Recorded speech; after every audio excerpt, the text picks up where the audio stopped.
ערב טוב. בעזרת השם נלמד ביחד, שהדברים יהיו לעילוי נשמת אפרים, שמעון, עוזי וסיגל, בעזרת השם. חשבתי לעסוק ככה בענייני הימים המיוחדים שאנחנו נמצאים בהם, ימים נוראים. מראש השנה, מתוך ראש השנה, איך ממשיכים את הימים הנוראים שאנחנו עולים, מטפסים, ממשיכים לתקן. נתחיל ברמב"ם.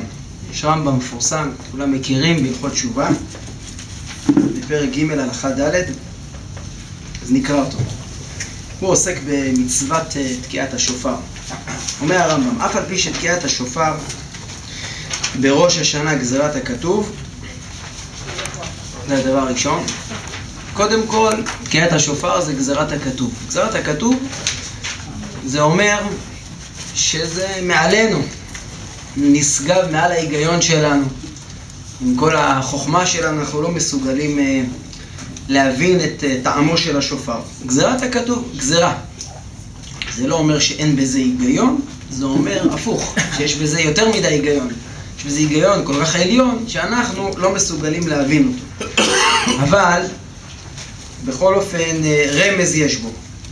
רמז יש בו, אומר הרמב"ם, כלומר, אורו ישנים משנתכם, והקיצו נרדמים מתרדמתכם, וחיפשו במעשיכם, וחזרו בתשובה וזכרו בוראכם. אלו השוכחים את האמת בהבלי הזמן, ושוגים כל שנתם בהבל וריק, אשר לא יועיל ולא יציל. הביטו לנפשותיכם, והטיבו דרככם ומעללכם, ויעזוב כל אחד מכם דרכו הרעה, ומחשבתו אשר לא טובה. יש רמז שאותו אנחנו כן מסוגלים קצת להבין, רמז בתקיעת השופר, שהשופר, תקיעת השופר היא מעוררת אותנו. מעורר אותנו מהשינה שבה אנחנו נמצאים. באיזה שינה אנחנו נמצאים? שינה, אנחנו יודעים שאדם ישן, אז הוא חי אבל בתפקוד מאוד נמוך. הכוח הזן שלו פועל, או אפילו גובע, יש אומרים שאפילו גובים יותר כשישנים. הדמיון עובד. אבל מה שלא עובד זה ההכרה, השכל, המחשבה. וכשאדם מתעורר, אז חוזרת אליו, אחרי המודה אני, אז מבין שחוזרת אליו המחשבה והבחירה ולכוון את עצמנו לחיים יותר גדולים. אומר הרמב"ם שיש משהו גם אצלנו, אצל כל אחד, שגם כשהוא ער, יש בו משהו מהשינה, שהוא, אמנם אנחנו חושבים, והשכל עובד, אבל השאלה במה השכל מתעסק, במה המחשבה מתעסקת. האם היא מתעסקת במה שהבל וריק שלא יועיל ולא יציל, או שהיא עוסקת באמת, איפה המרכז שלנו, מה המגמה שלנו. כל אדם עוסק במשך היום בהמון עניינים, כל אחד בתפקידו ועניינו, וטוב שככה, אבל מתוך מה אני יוצא, מה המגמה של הכל, לאן הכל מוביל, מה הערך של הכל, מה האיכות של הכל. אז בזה יש לנו צורך, אומר הרמב"ם, יש לנו צורך לזכור את האמת. לזכור באמת, אפשר להבין לזכור, ששכחתי משהו, עכשיו אני זוכר אותו. אבל אפשר להבין יותר לעומק שלזכור זה להתקשר אל האמת. שכחת האמת הזאת, זה לא רק שכחה בשכל, זה איזה נתק מסוים. כשאני מרוכז בדברים אחרים, אז אני בעצם קצת מנותק מהאמת, מהחיים המשמעותיים, מעומק החיים, מהנשמה. ובתקיעת השופר יש רמז, יש איזו סגולה מיוחדת שעל ידי השופר אפשר להתעורר ולהתקשר שוב אל האמת. אומר הרמב"ם פה, יעזוב כל אחד מכם דרכו הרע, מחשבתו אשר לא טובה. על ידי ההתעוררות הזאת אנחנו עוזבים את הדרך, זה המעשים, ואת המחשבה הלא טובה, ומתמלאים במחשבות כן טובות, במחשבות משמעותיות, בערך אחר לחיים. הייתי אומר שאנחנו נמצאים, אולי זה הפתיח של הימים שבהם אנחנו נמצאים, זה נמצא בתקיעת השופר, אבל בכלל בימים האלה זה ימים שאנחנו, ימים של שימת לב. שימת לב שאיפה המחשבה נמצאת, איפה המגמה, לאן הכל מושך, מתוך מה אני בא, לאן אני הולך. איך אני מחבר את כל העניינים החשובים שאני עוסק בהם בכל היום אל איזה גודל, איזה אמת, אל אלוקים. אז שימת לב, ואולי אפשר להגיד יותר מזה, זה לא רק שימת לב, שעכשיו המחשבה שמה לב, אני שם לב מה אני עושה עם החיים, עם המעשים שלי, אלא ימים של אמונה, ימים של הרמת הדעת, להרים את הדעה שהשכל עוסק באמונה. אמונה, מתוך מה אנחנו יוצאים ולאן אנחנו הולכים. אמונה שעוטפת את כל החיים. יש משהו מיוחד בימים האלה, משהו מיוחד גם בתקיעת השופר, אז מה זה להעיר אותנו, לעורר אותנו? זה לחבר לנו את ההכרה, את המחשבה שלנו אל אותה אמת, אל אותו גודל של חיים. להתרומם מהצדדים הקטנים והחיצוניים של החיים, ולעסוק, כן, מתוך, במשמעות יותר גדולה, יותר עמוקה. חיים של אמונה. אתמול דיברתי עם סיגל, עשתה לי שיעורי בית, קצת להכנה לשיעור. ואם אנחנו מדברים על מה זה חיים של אמונה, גם בדרך דיברנו על אפי, יצאנו עם 4 חברים. אז באמת, כמעט כולם מזכירים את הדברים דומים. נדבר על נקודה אחת, אבל לא על אפי. מאיפה אפי צמח? ההורים. על האמונה. על האמונה. באמת זה מדהים להיפגש עם כזאת האמונה. יש באבן עזרא, משפט מוכר כזה, כתוב שיש אדם שאסונו רוכב עליו, ויש אחד שרוכב על אסונו. יש אירוע כל כך קשה. אז השאלה אם הוא רוכב עלינו, או שאנחנו רוכבים עליו, וממנפים את הכל למציאות יותר גבוהה. ואתם מכירים יותר, זה מה ששמעתי אתמול, זה מה שפגשתי אתמול, אז אם אנחנו שואלים מה זה אמונה, מה זה חיים של אמונה, אז אפשר לראות את זה בצורה חיה. שנזכה גם אנחנו לקחת מהאמונה הזאת ולהמשיך אותה, וכמובן זה מסילה אינסופית שכל הזמן יש לנו מה להוסיף בה, מה להתקדם בה. זה לא אמונה שחונקת אף כאב ואף... אבל היא נותנת איזה ערך, איזה מבט אחר על הכל, על הכל. עם הכאב, עם הגודל, לאן הולכים, מה עושים עם כל מה שעובר עלינו, לאן לוקחים את זה. טוב, אז אני חשבתי שאפשר להוסיף על הרמב"ם הזה, האם יש קשר בין תקיעת השופר שהיא גזירת הכתוב, זאת אומרת, הצד הלא מובן, לבין הצד השני, לבין הרמז, שהצד הכן מובן, של האור ישנים משנתכם. אז אולי דרך המובן אפשר להגיע ללא מובן. ככל שיותר נתמלא מהרמז הזה, מההתעוררות הזאת, מהשימת לב, מהרמת החיים אל האמונה הזאת, ככל שיותר נתמלא בזה, אז נצליח באמת לפגוש גם את גזרת הכתוב, את המשהו הלא מובן שנמצא הרבה יותר מעלם.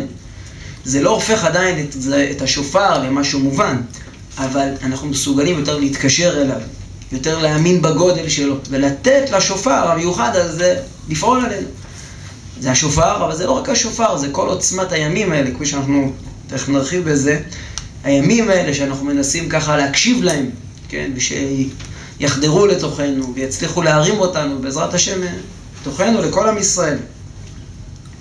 אז אני חושב שדרך האור ישנים משנתכם, אז אפשר להתקשר גם לטעמים עמוקים יותר, נסתרים יותר בשופר, שאנחנו קוראים להם גזרת הכתוב, כי מבחינתנו הם נעלמים.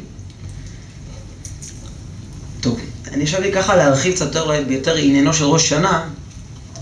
את ראש השנה עברנו, בואו נבין מה עברנו, מה יש בתוכנו מתוך ראש השנה, ומתוך כך איך באמת אנחנו הולכים וממשיכים אותו עד השיא שזה יום הכיפורים. אז ככה, כמה שאלות על עניין ראש השנה, כדי בעזרת השם לנסות לבאר את היום הגדול הזה, חלק מזה. נתחיל בשאלה, שאלה מפורסמת, שואל אותה הרב קוק, כנראה שואלים אותה הרבה. ראש השנה זה היומיים הראשונים של 10 ימי תשובה. ממילא הדבר הכי חשוב זה התשובה. ואנחנו עוד לפני ראש השנה יש לנו סליחות, כל עדה והמנהג שלנו מתי מתחילים, ואחרי ראש השנה אז אנחנו מלאים בסליחות ובתשובה. התשובה מורכבת מכמה חלקים, זה מוכר, מעזיבת החטא, זה ההווה, ותיקון החטא, זה העבר, כן, להתנתק ממנו, וקבלה לעתיד כדי לא לחזור אליו. ואומר הרמב"ם שזה צריך לעשות בווידוי, בפה. עיקרו של מצוות התשובה, זה הווידוי. להגיד בפה. להגיד את החטאתי, עוויתי, פשעתי. מה העניין של להגיד את זה בפה? מה חסר בזה שאני חושב על הדברים ובאמת רוצה אותם בצורה כנה? אני חושב שלהגיד את הדברים בפה זה יותר לעמוד מול הדברים, יותר לעמוד מול החסרונות, להעמיד אותם מול עצמנו ולהתנתק ולגדול למשהו אחר. כשהדברים נמצאים רק במחשבה, רק בהרהורים, אז הרהור יש בו משהו, אבל הוא לא מספיק מגובש, הוא פחות עני. בראש עוברים לנו הרבה מחשבות. לא כל מחשבה שעוברת לנו בראש היא מגיעה לידי דיבור. כשהדבר מגיע לידי דיבור זה כבר משהו יותר משמעותי. אחרי זה גם לידי מעשה, זה כבר עוד דבר. לכן התשובה צריכה לעשות בדיבור, לעמוד מול החטא ולתקן אותו ולהצטער עליו ולדחוף קדימה, להיות במקום אחר. אז אם התשובה והווידוי זה דבר כל כך מרכזי וכל כך חשוב, אז למה הוא לא נמצא בראש השנה? בתפילות ארוכות של ראש השנה, מיוחדות והעליונות, אין שם את הווידוי. וזה פלא. וידוי זה עיקר התשובה, ותשובה זה דבר כל כך מרכזי שצריך להיות בראש השנה ואין בו את הווידוי. ודאי שיש פה איזו כוונה מיוחדת בזה שדווקא אין וידוי, אבל צריך להבין למה. לכאורה אם היו שואלים אותי, הם אומרים ודאי שהיה צריך את הווידוי. זה הדבר המרכזי שצריך להיות. כמו שהוא נמצא בסליחות, כמובן שווידוי זה דבר מאוד מרכזי, ביום כיפורים ודאי שווידוי זה דבר מאוד מאוד מרכזי. אז מה קרה שבראש השנה זה חסר? זו שאלה אחת. בואו נראה במקור השני, בטור הביא פה את המדרש. זה גם אני חושב דבר מוכר ומפתיע. כדברי הטור על פי המדרש, אמר רבי סימון, פסוק, כתיב כי מי גוי גדול, אשר לא אלוקים קרובים אליו. רבי חנינא ורבי יהושע אומרים, איזו אומה כאומה זו שיודעת אופייה של אלוהיה. במה אנחנו גדולים? יש אופי מיוחד לאומה שלנו. במה? שאנחנו יודעים את האופי של האלוקים שלנו. פירוש, מנהגיו ודיניו. עוד הוא מפרט לנו. שמנהגו של עולם, אדם שיש לו דין, לובש שחורים, מתעטף שחורים, מגדל זקנו, ואינו חותך ציפורניו, לפי שאינו יודע איך יצא דינו. טוב, כשאדם נכנס לדין, אפילו על עניין, רק עניין כספי, אז כמובן שהוא במתח, והוא בפחד, והוא לא יודע מה יהיה, והוא לא חוגג, והוא לא שמח, הוא מתוח, מה ייגזר עליי. זה הפשט הפשוט שאיתו צריך להיכנס לראש שנה, ככה אנחנו היינו אומרים. אבל ישראל אינם כן. לובשים לבנים, מתעטפים לבנים, מגלחים זקנם, מחתכים ציפורניהם, ואוכלים ושותים ושמחים בראש שנה לפי שיודעים שהקדוש ברוך הוא יעשה להם נס. ישראל נכנסים לראש השנה, ליום הדין, והם מלאים בשמחה. הם אוכלים ושותים, מתעטפים לבנים, חוגגים, יש להם חג. וכל זה למה? שיודעים שהקדוש ברוך הוא יעשה להם נס. טוב, אז מה זה הנס? זה צריך להבין מה. אבל מאיפה הביטחון הזה? איפה הבחירה החופשית? היא נגמרה?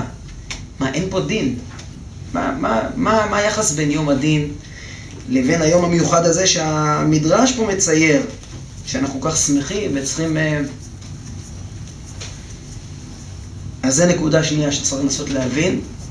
לאור זה, מה זה ראש שנה? אולי יש לנו הבנה אחרת בראש השנה, שהיא לא לגמרי מסתדרת עם המדרש. יש מקום גם להבנה של הפחד ושל איום הדין הפשוט. אבל כנראה שהמדרש מעורר אותנו למחשבה יותר עמוקה. כי לפי המחשבה הפשוטה שלי לפחות, היה צריך להיכנס עם פחד, ועם אימה, ועם מתח כזה, והכל באימה ויראה, לקראת איום הדין. אנחנו נכנסים לפני השופט, ששום דבר לא נעלם ממנו. טוב, אז זו שאלה נוספת. עוד מדרש, באיכה רבה. כתוב כך, השיבנו, פסוק, השיבנו אליך ונשובה. אמרה כנסת ישראל לפני הקדוש ברוך הוא. יש מעין איזה ויכוח בין הקדוש ברוך הוא לבין כנסת ישראל. מי צריך לשוב? ריבונו של עולם. אז אמרה כנסת ישראל לפני הקדוש ברוך הוא, ריבונו של עולם, שלך הוא, שלך היא, השיבנו, התשובה היא שלך, תשיב אותנו.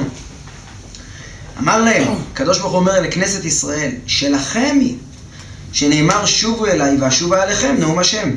התשובה היא שלכם. מה שאנחנו מכירים, תשובה זה ההזדמנות שיש לנו. אמרה לפניו, ריבונו של עולם, שלך הוא, שנאמר שובנו אלוהי אישנו, ושכנעה אותו. טוב, לא אכנס למשא ומתן הזה. לכך נאמר, השיבנו השם אליך ונשוב. מה רואים כאן מהמדרש? יש תשובה שהיא שלנו, ויש תשובה של הקדוש ברוך הוא. וזה המסקנה. המסקנה היא שבראש השנה, או התשובה היא של הקדוש ברוך הוא. נכון שאחר כך כתוב שיש גם תשובה שלנו. השיבנו השם אליך ונשוב. אנחנו מצטרפים. אבל הדיון פה היה מאיפה מתחילה התשובה. מי מתחיל עם התשובה? מי עושה את התשובה? הקדוש ברוך הוא. טוב, אז את זה גם צריך להבין. כי לכאורה, תשובה זה פלא גדול שהקדוש ברוך הוא נתן לנו, זו מתנה כזאת, שאפשר כל הזמן לשוב בתשובה, ולתקן, ולהשתנות, ולהתעלות, ולהתקדם כל הזמן. אבל תשובה זה אנחנו. תשובה זה שיא הבחירה. הכל תלוי בבחירה שלך, ובעמל שלך, ולפי מה שבחרת ועמלת, כך גודל התשובה שלך, כך התיקון שלך. זה זכות עצומה שהקדוש ברוך הוא נתן לנו. וכאן כתוב שהתשובה שלנו היא מספר 2. יש קודם כל תשובה, הקדוש ברוך הוא שב בתשובה. מה זאת אומרת הקדוש ברוך הוא שב בתשובה? מה זה בחירה חופשית? יש לו, מה המשמעות של זה? ומה המשמעות של התשובה שהקדוש ברוך הוא שב ביחס אלינו, ביחס לתשובה שלנו? מה היחס שיש בין התשובה שלו לבין התשובה שלנו? טוב. יש פה אחרי זה עוד גמרא על השופר, זה נראה זה בהמשך. אז קודם כל, יש אפשרות של הבנה בראש השנה, שוודאי שזה אפשרות של הבנה, אני אגיד אותה ואני חושב שאפשר להבין יותר מזה. אפשרות הראשונה של הבנה בראש השנה, שראש השנה זה היום של התשובה, שכאן יש הזדמנות אדירה, עם תפילות מיוחדות, עם ימים מיוחדים, עם שופר, לשוב בתשובה, ופתאום להתבונן באמת, ולהסתכל על הדברים בצורה אחרת. ואז הווידוי מאוד מאוד מרכזי. ואז התשובה היא שלנו, ולא של הקדוש ברוך הוא לכאורה. ואז אנחנו באים לראש השנה ולימים האלה בכלל במתח. מתח זה לא דבר רע, מתח זה בסדר, זה הבנה מול מה אתה עומד, זה הפוך מאדישות. אדם אדיש, הוא לא מתוח, אבל אדם שמבין מול מה הוא עומד, מה קורה, מה מתרחש בימים המיוחדים האלה, אז הוא ימים נוראים. נורא זה לא דווקא רע, נוראים בגודלם. זה לא עובר לידינו, אנחנו לא אדישים, ולכן יש איזה חשש, ואדם בא באימה וביראה. זה אפשרות אחת של הבנה, של כניסה לראש השנה, כניסה לימים האלה. אבל אולי אפשר להבין בצורה שכבה נוספת.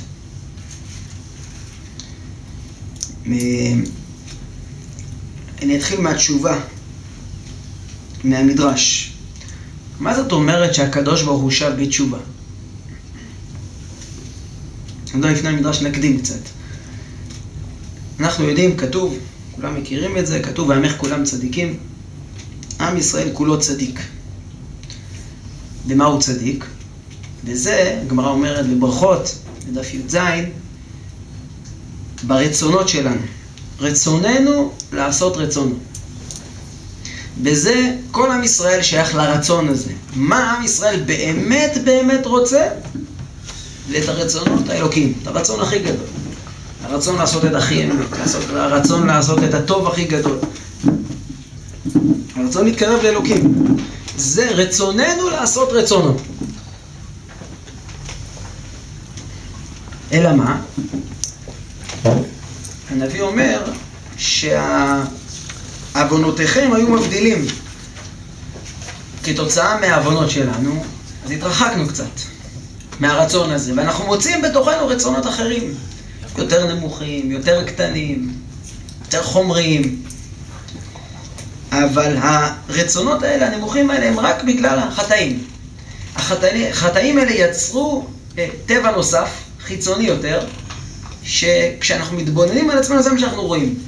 את הרצונות היותר נמוכים והיותר פשוטים, אבל זה טבע שנבנה על ידי המעשים הנמוכים שלנו.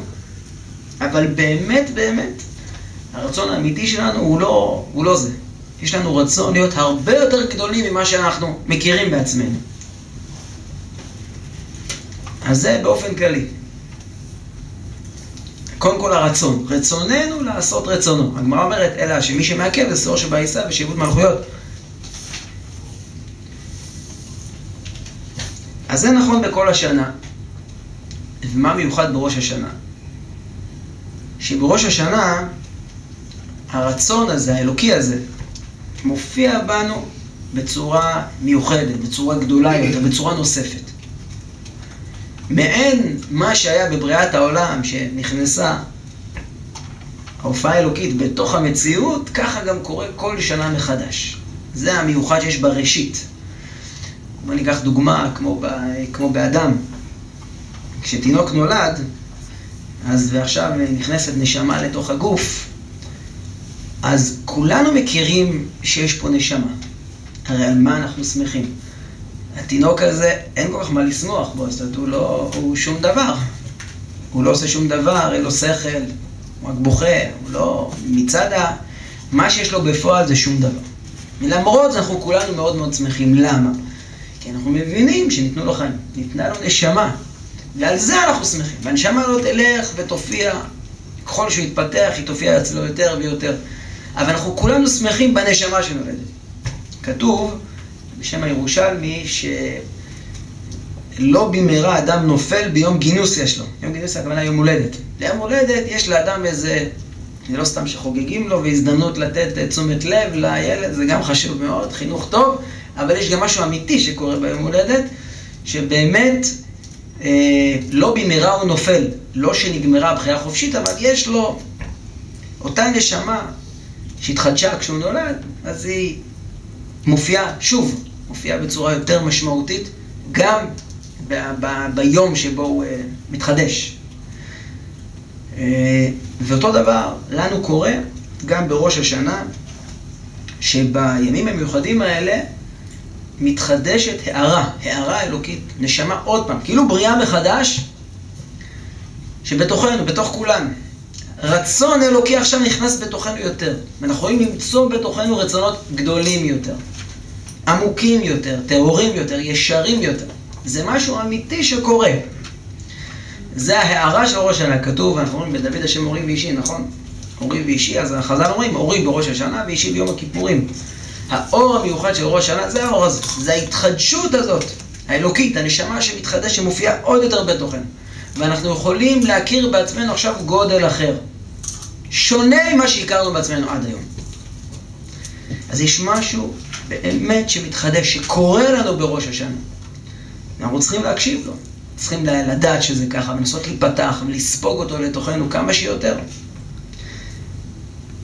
אז רצוננו עכשיו יכול להתרומם מהרצונות הנמוכים, הקטנים, החולפים לרצון עמוק יותר, גדול יותר.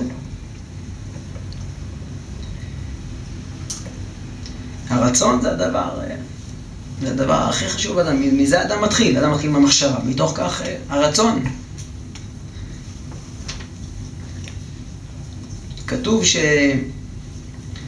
כתוב כל מי שרוצה לעשות מצווה, אני לא מצטט לגמרי נכון, ולא עשה, נאנס ולא עשה, מעלה עליו כאילו עשה.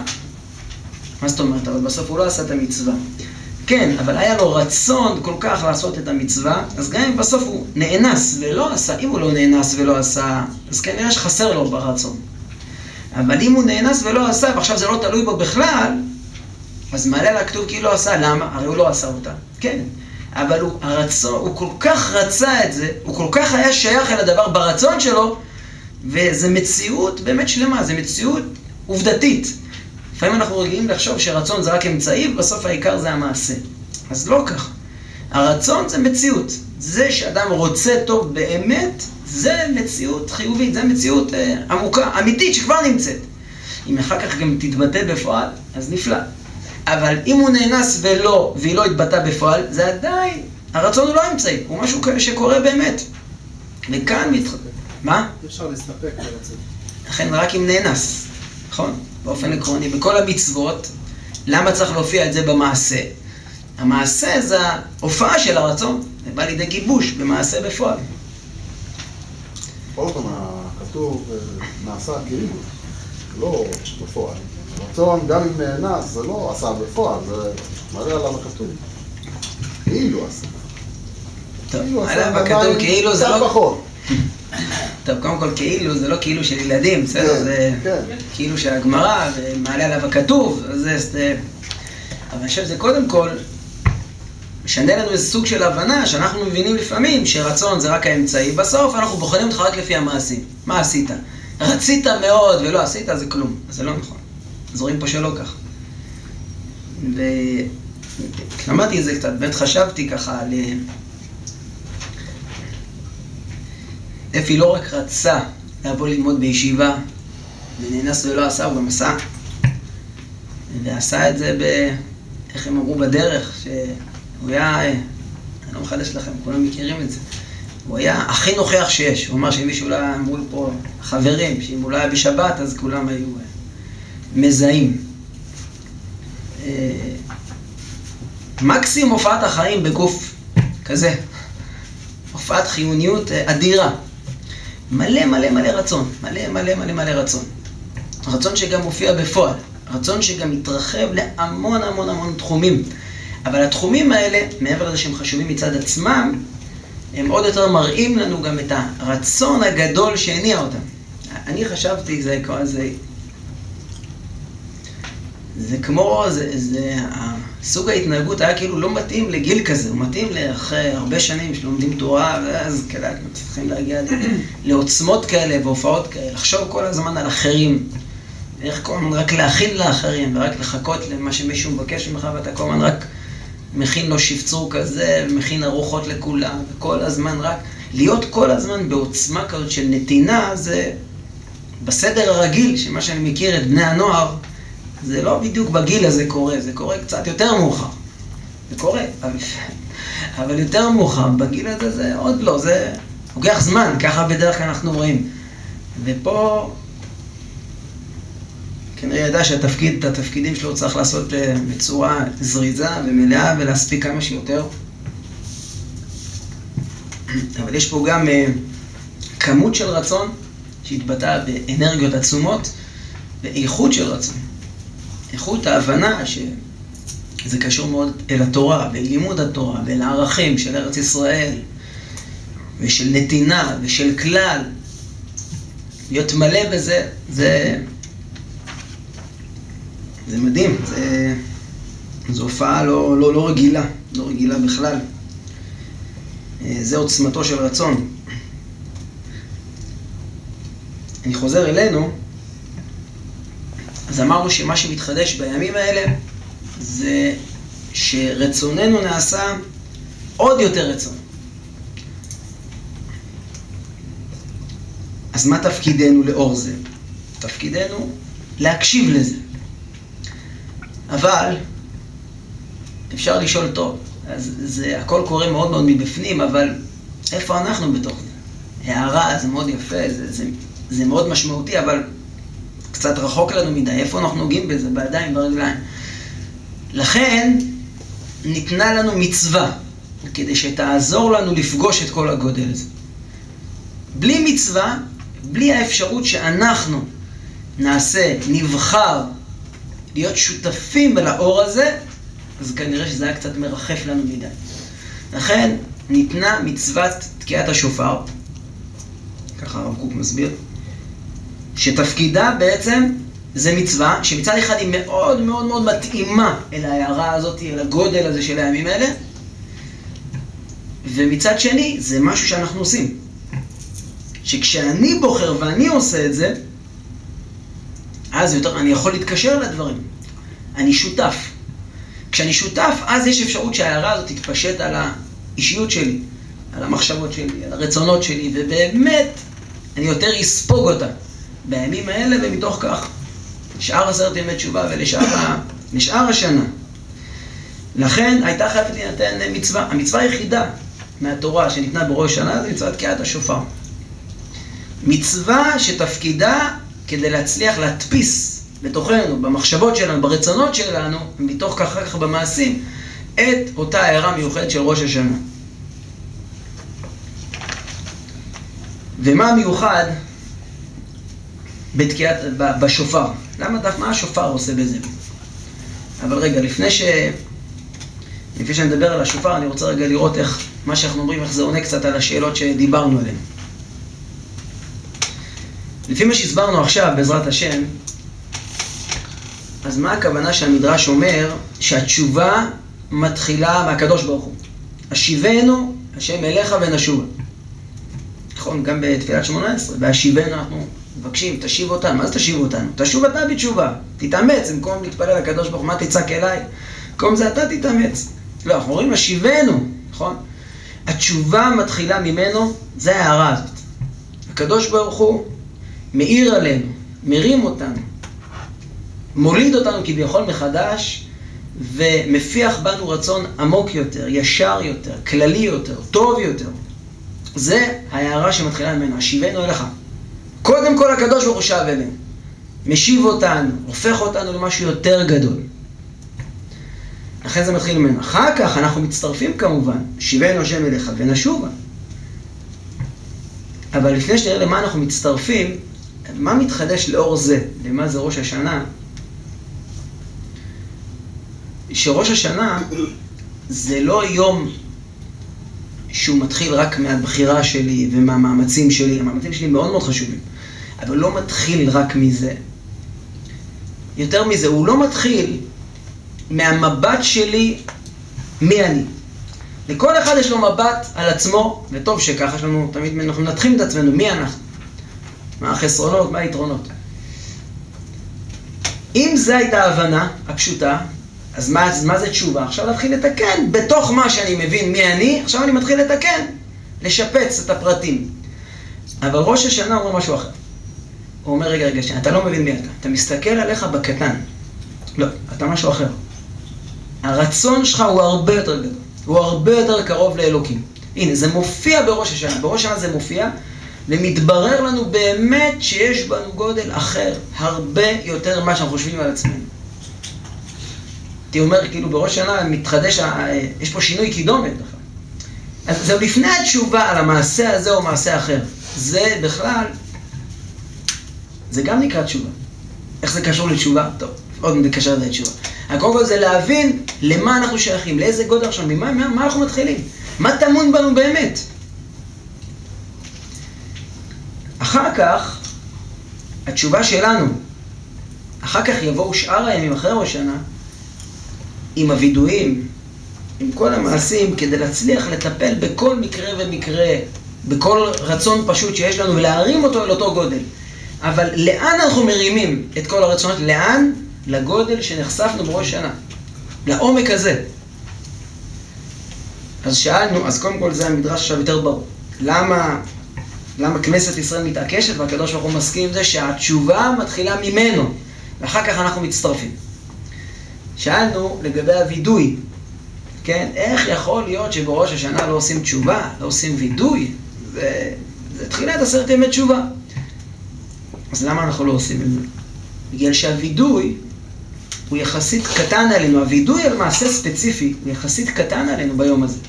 אנחנו לפני שאנחנו מתעסקים עם מעשה כזה או מעשה אחר, אנחנו צריכים להתעסק בכלל מי אנחנו? למה אני שייך?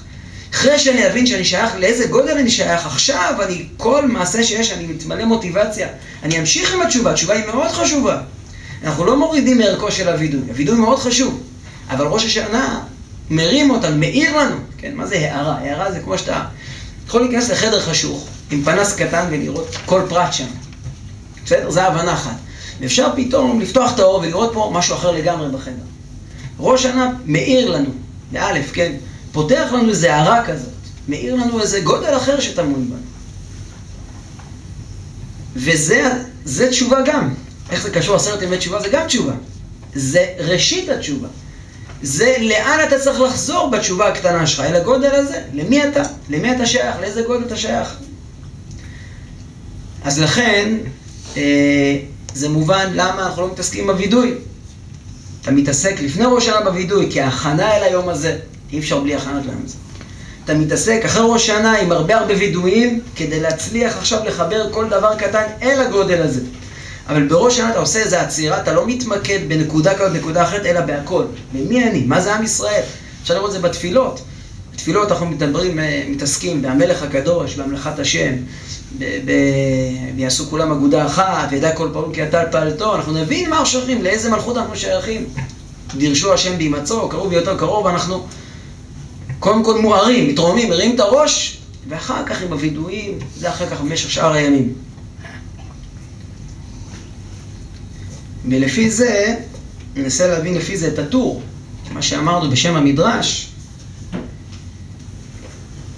שאלנו, למה זה לא לבוא לבית משפט עם דיין שדן אותך לפי מה שעשית השנה? לכאורה זה מאוד אמיתי. מה עשית? לפי זה אתה נבחן. מי אתה? מה הפער שיש בין המצוי לבין הרצוי? אבל לפי מה שאנחנו אומרים כאן, אז בעצם הדיין הזה הוא לא חיצוני לי. הדיין הזה הוא אבא, שמגדל אותנו. והוא גם שב איתנו, ומשיב אותנו, הוא מופיע עלינו. הוא לא נמצא לי בחוץ. הוא עכשיו בראש השנה, הוא מרים אותנו למעלה. הוא הופך אותנו, הוא מקרב אותנו יותר אליו. הוא נופח בנו את נשמתו, ואנחנו נהיים יותר ישרים, יותר גדולים. ולכן אנחנו מרוכזים יותר בזה. אז על מה אנחנו שמחים? על מה שמתחדש בנו ביום הזה. על ההתגדלות הזאת שקורית ביום הזה. ומתוך זה לכל השנה. אז על זה אנחנו שמחים. כי אנחנו לא באים רק לדיין היבש הזה שבוחן אותי רק לפי מה שעשיתי. אלא לדיין שהוא פעיל, דיין שמגדל, לאבא שמגדל אותי, שמרים אותי למעלה. ודן אותי גם לפי הרצונות שלי. חשבונות של שמיים, אנחנו לא מבינים בחשבונות האלה. לפי שיודעים שהקדוש ברוך הוא עושה להם נס. על זה אנחנו שמחים. על כל התוספת מדרגה הזאת. מה זה שהקדוש ברוך הוא עושה להם נס? איזה נס?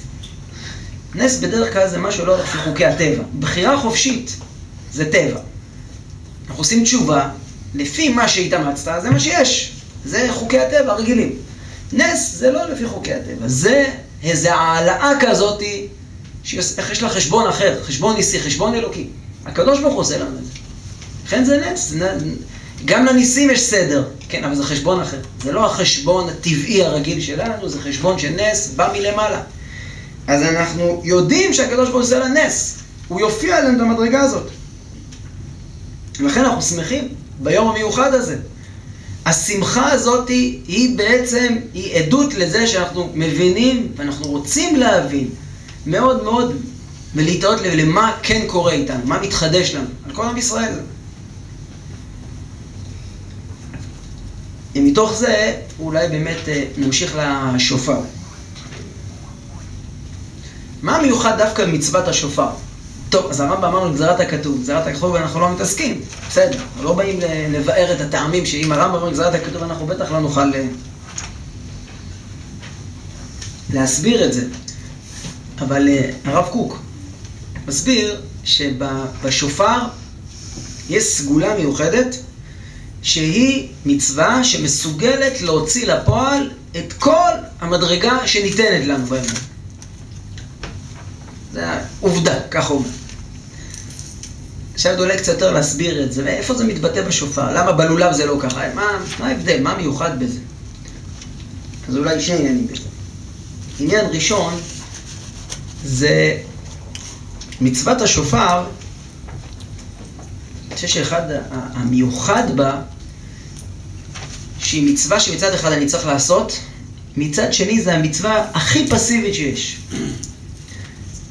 אפילו בעל התוקע, המצווה היא לא לתקוע, המצווה היא לשמוע. הוא תוקע, והמצווה היא בזה שהוא שומע את התקיעה שהוא תקע.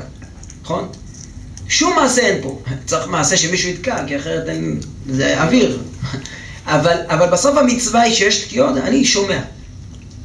אני מקשיב, אני רק מקשיב, זהו, זה המצווה. יש כאן איזו מצווה שחייבים, היה חייב שתהיה מצווה שמצד אחד, שאנחנו נהיה שותפים במצווה כדי להצליח את ההערה הזאת, להכניס לתוכנו, ללבוש אותה, להתמלא בה, לכן זו מצווה שאנחנו עושים. מצד שני, היא מאוד, במינון מאוד נמוך של עשייה. היא לא עשייה והיא לא דיבור, היא הקשבה. הכי פסיבית שיש. ולמה צריך את הפסיביות? כי באמת המרכז של המצווה הזאת כדי להצליח, להופיע את מה שהקדוש ברוך הוא מחולל פה. אנחנו רק השופר, אנחנו מנסים רק לשמוע את הקולות האלה, את מה שבאמת מתרחש פה. לכן אנחנו עושים מעשה הכי מינימלי, הכי פסיבי שיש, כדי להצליח שההערה הזאת באמת תספג, תיכנס לתוכנו. זה דבר אחד. אפשר להגיד בנוסף לזה עוד משהו, יש מקור אחרון כאן, הגמרא בראש השנה, בדף ט"ז עמוד א', אמר רבי אבאו, למה תוקעים בשופר של איל? טוב, זה לא למה תוקעים בשופר, אלא למה בשופר של איל. אמר לקדוש ברוך הוא, תיקעו לפניי בשופר של איל, כדי שאזכור לכם עקדת יצחק בן אברהם. מעלה אני עליכם כאילו עקדתם עצמכם לפניי. טוב, מצוין. עקדת יצחק זה דבר ענק. זה הניסיון העשירי של אברהם אבינו, שעליו נאמר, אפילו על אברהם הגדול, נאמר, אתה ידעתי כי ירא אלוקים אתה. עקדה. אבל איך זה קשור לשופר של איל? נכון, היה שם אחרי זה איל, זה הקשר הפשוט. אחרי זה היה איל, הוא הקריב את האיל, במקום את יצחק, אבל בכל אופן, האם יש קשר יותר עמוק בין השופר לבין העקדה? עקדה זה מסירות נפש. מסירות נפש של אברהם ושל יצחק. כנראה של אברהם זה מסירות נפש יותר גדולה. אבל יש פה מסירות נפש. איך זה קשור לשופר? מה הקשר בין השופר לבין מסירות הנפש? אז הרב קוק מסביר ככה, שמסירות נפש זה מצווה מאוד מיוחדת, שהעניין שלה זה שהיא לא תופיע. מצווה שאנחנו לא רוצים להגיע למעשה שלה. לא רק בגלל שאנחנו לא רוצים למות, אלא אם יש אפשרות שגוי מאיים על מישהו לעבור על אחד משלושת העבירות, ואתה יכול לברוח, תברח. אל תבוא דווקא ותמסור את הנפש. תחיה. רק אם הגעת למצב הזה של או אחד משלושת העבירות, או למות, אתה צריך להקריב את החיים. אבל זה מצווה שאנחנו לא רוצים להגיע למעשה שלה. זה שונה מכל המצוות. כל המצוות אחרות, דווקא להגיע למעשה. בוא בכל מצווה רגילה. כאן דווקא לא להגיע למעשה. ככה גם היה בעקדת יצחק. ברוך השם בסוף היה לנו יצחק, ולא נעקד, אבל לא עלה למזבח. אז מה זה באמת מסירות נפש? כמה שאפשר להבין, זה מדרגות מאוד גדולות. מסירות נפש, בעצם החשיבות של המצווה, של קידוש השם הזאת, הגודל שלה זה לא במה שאתה עושה, אלא איזה רצון בנית. איזה מדרגה בנית בתוכך, שיכולה להיבחן בסיטואציה כזאת, שאם חרב חדה מונחת על צווארך. אבל גם אם לא נבחנת, אתה יכול להגיע לאותה מדרגה. ככה כתוב למשל על רבי יוסף קארו, מרן הבית יוסף, המגיד, היה לו מגיד שאמר לו שהוא ימות על קידוש השם. ובסוף הוא מת על מיטתו. אז מה, טעה המגיד? לא. הוא חי את מדרגת קידוש השם, שאם מישהו היה בוחן אותו, אז הוא היה גם מת. אבל הוא לא היה צריך את המבחן הזה. אדם שמוסר את נפשו, זה לא הוכחה למה קרה לו ברגע האחרון. זה מראה לנו איך הוא חי קודם, אולי הרבה זמן קודם. לפני שרועי קליין קפץ על הרימון, זה לא פתאום איזה מחשבה שקרתה לו בשנייה האחרונה. כנראה, זה ברור ככה, שהוא חשב על זה הרבה קודם. הוא בנה רצון, בנה איזה מדרגת מסירות נפש כזה של מה באמת חשוב בחיים. איזה איכות יש לחיים, וכשאתה מגיע מול ערך כזה גדול, אתה מוכן אפילו למסור את החיים הפרטיים שלך אל אותו גודל. זה דבר שהוא רק נבחן ברגע האחרון, אבל הוא נבנה הרבה קודם. עניינה שמצד קידוש השם זה לבנות רצון כזה, לבנות גודל כזה של חיים, גם בלי למות. ואיך זה קשור לשופר? וגם השופר זה ככה. שופר, כמו שהסברנו קודם, השופר עניינו זה פחות המעשה. תפקידו זה יותר לפעול פנימה, ברצון, נכון? אמרנו שיש איזו הערה שנכנסת בנו ומשפיעה עלינו, והשופר הוא פועל פנימה כדי שאותה הערה באמת תתקשר אל הרצון שלנו. באמת שנצליח לרצות את זה, להיות שייכים לגודל הזה באמת. הוא פועל פנימה, אנחנו מקשיבים לקולות האלה, אבל הם פועלים ומשנים לנו בפנים. ומתוך הימים המיוחדים האלה, עכשיו שאנחנו בשאר 10 ימי תשובה, יש ראש השנה, יש יום כיפור, ויש יש את השבוע באמצע. כל יום כנגד יום. במשך השבוע הזה אנחנו יורדים אל פרטי הפרטים. חיים רגילים, לא חג ולא שום דבר, אבל חיים רגילים, ואת כל הפרטים מנסים לחיות לפי מה שקיבלנו, לפי מה שספגנו. ואז יש הרבה וידועים, ואז יש הרבה סליחות, ואז אנחנו פוגשים את התשובה הפשוטה שאותה אנחנו מכירים, הלא פשוטה. אבל התשובה הזאת היא מגיעה אחרי שאנחנו מכירים למה אנחנו שייכים, איזה גודל מונח בתוכנו, איזה גודל יש בעם ישראל. אז שנזכה בעזרת השם להצליח למשוך עוד ועוד מהימים המיוחדים האלה. ושהדברים בעזרת השם יהיו לעילוי נשמתו של אפי, שרוחו נמצאת בבית מדרש איתנו כל הזמן, גם בתמונות, אבל לא רק בתמונות, כן, בטח אצל החברים, אצל כולם.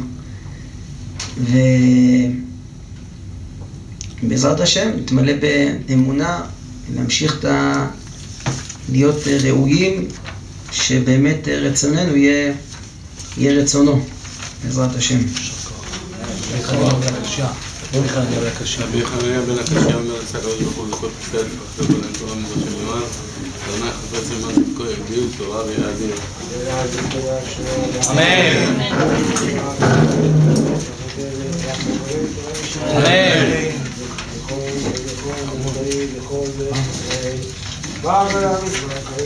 אין יש מרבם ברוך